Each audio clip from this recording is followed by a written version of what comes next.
Har yili yurtimizda ob-havo sharoiti keskin o'zgaradi. Ayniqsa, kuz va qish oylarida sovuq tushishi, yomg'ir va qor yog'ishi bilan birga ko'plab kommunal infratuzilmalarga bosim kuchayadi.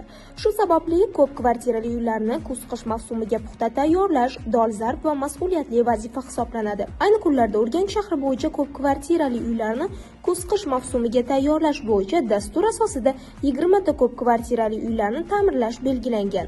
Jarayonlar 9 ta boshqaruv servis kompaniyasi tomonidan amalga oshirilmoqda. Jarayonga befarq bo'lmagan yurtdoshlarimiz esa mahalla obodligiga hissa qo'shyapti. Misol uchun, boshqaruv servis kompaniyalarining mavsumga tayyorgarlik ishlari doirasida Urganch shahri Ko'hnaqal'a mahallasidagi ko'p kvartirali uylarning yo'laklarini ta'mirlash ishlari olib borilayotganligidan yurtdoshlarimiz mamnun.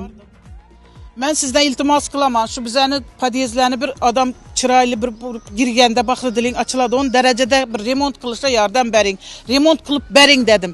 Aytgandan keyin uzoqi bilan bir hafta yetmay remontga odam tushirdilar. Ina hozir remont qilib turibdilar. Ularning fikriga ko'ra, oddiy hovlilarni aholi qanday asrab saqlasa, ko'p qavatli uylarni ham xuddi shunday ko'rish kerak. Ko'pchilik o'zimni mulkimda bunchalik qaramaydi. Shu olgan kvadrat metrini biladi, boshqa yer bilan ishi yo'q. Shaxsiy hovlida yashasangiz, hovlingizni tozalaysiz, ko'kalarni zorlashtirasiz, tevarak atrofini tozalaysiz. Lekin ko'p qavatli uylarda yashaydiganlar nima qiladi? O'zini uyini ichida o'tiradidan axlatni oynadan tashiydi. Bu o'zimizning uyimiz-ku, axir o'zimizning axlatimizga o'zimiz gömülüp o'tirmaymiz-ku. Har kimni o'zini qo'linda emasmi ozoda o'tirish, yaxshi o'tirishni xohlaymiz, lekin biza shirkatga to'laydigan pulimiz arzimagan pul.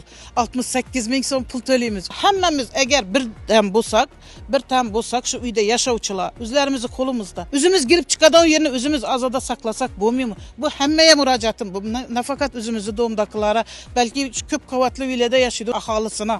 Mavsumga tayyorgarlik nafaqat Urganch shahri, balki barcha tuman shaharlarda olib borilmoqda. Masalan, Yangiariq tumanida ham hozirda tumanda 70 ta ko'p kvartirali uylar mavjud. Ularga bitta boshqaruv servis kompaniyasi xizmat ko'rsatadi.